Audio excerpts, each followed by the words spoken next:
Pemirsa, banjir bandang dan tanah longsor sudah menerjang beberapa wilayah di tanah air. Bahkan bencana tersebut telah menelan korban jiwa yang jumlahnya tidak sedikit. Lantas bagaimana sebenarnya cuaca saat ini di tanah air? Kami sudah bersama dengan Kepala BMKG Ibu Cahya Fajriah. Dan seperti apa penanganan korban bencana banjir dan longsor terutama di wilayah Karo, Sumatera Utara? Namun kita ke Ibu Cahya Fajriah terlebih dahulu. Selamat pagi Ibu Cahya Fajriah. Selamat pagi Kakak Sinta. Assalamualaikum warahmatullahi wabarakatuh. Waalaikumsalam warahmatullahi wabarakatuh.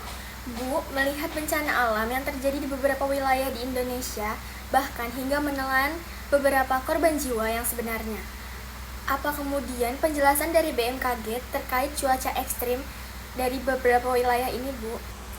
Terima kasih. Jadi sebagaimana yang pernah kami sampaikan untuk memperingati kewaspadaan ini bulan Oktober yang lalu, bahwa mulai November ini sesuai hasil prediksi terjadinya peringatan curah hujan dan di beberapa wilayah termasuk di wilayah Sumatera dan sebagian Jawa.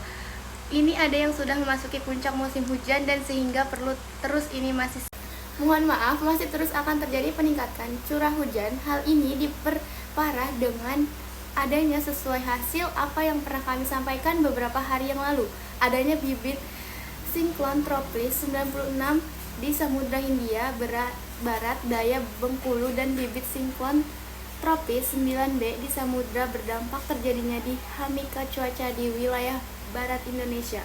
Dan ini perlu diwaspadai dampaknya terutama berupa angin kencang dan gelombang tinggi serta meningkatkan curah hujan terutama angin kencang, gelombang tinggi di perairan air barat Sumatera. Selain Samudra Pasifik yang mengakibatkan fenomena diplom negatif itu di Samudra Hindia dan Samudra Pasifik adalah La Nina lemah, keduanya itu B+ saling menguatkan untuk meningkatkan curah hujan di sebagian besar Indonesia meningkatkan hingga 20%, sehingga itu juga dalam jangka apa yang relatif lebih pendek terjadi gelombang ekuator yaitu gelombang Rossby dan Kelvin, dan ini membesarkan peluang hujan sedang hingga lebat di samudra dan sebagai Jawa, Bali, Nusa Tenggara Barat.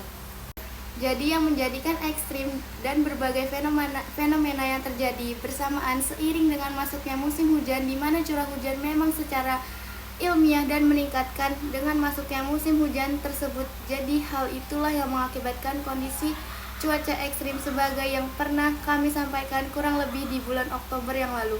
Dan terus mohon diikuti update setiap 3 hari karena dinamika terus berkembang. Kami akan update selalu, demikian. Baik Ibu Cahya, seperti yang kita ketahui bahwa saat ini di Karo juga di Sumedang sedang terdapat banjir bandang dan juga tanah longsor. Apakah ini menurut BMKG sendiri akibat dari cuaca ekstrim atau seperti apa, Bu? Jadi cuaca ekstrim itu sebagai sumber banjir tadi yang memang ekstrim cuacanya. Namun potensi terjadinya banjir atau resiko terjadinya banjir selain cuaca ekstrim juga dipengaruhi oleh kondisi lingkungan. Nah, bagaimana lingkungannya atau sarana prasarana untuk drainase yang resapan, kemudian juga tampungan air yang sehingga kami sebetulnya sejak Oktober ini juga berkondisikan dengan pihak-pihak yang berwenang untuk mengelola sarana-sarana sumber daya air tersebut yang sampai hari ini kami masih terus berupaya untuk menginformasikan bahwa potensi ini semakin meningkat sehingga perlu segera semestinya.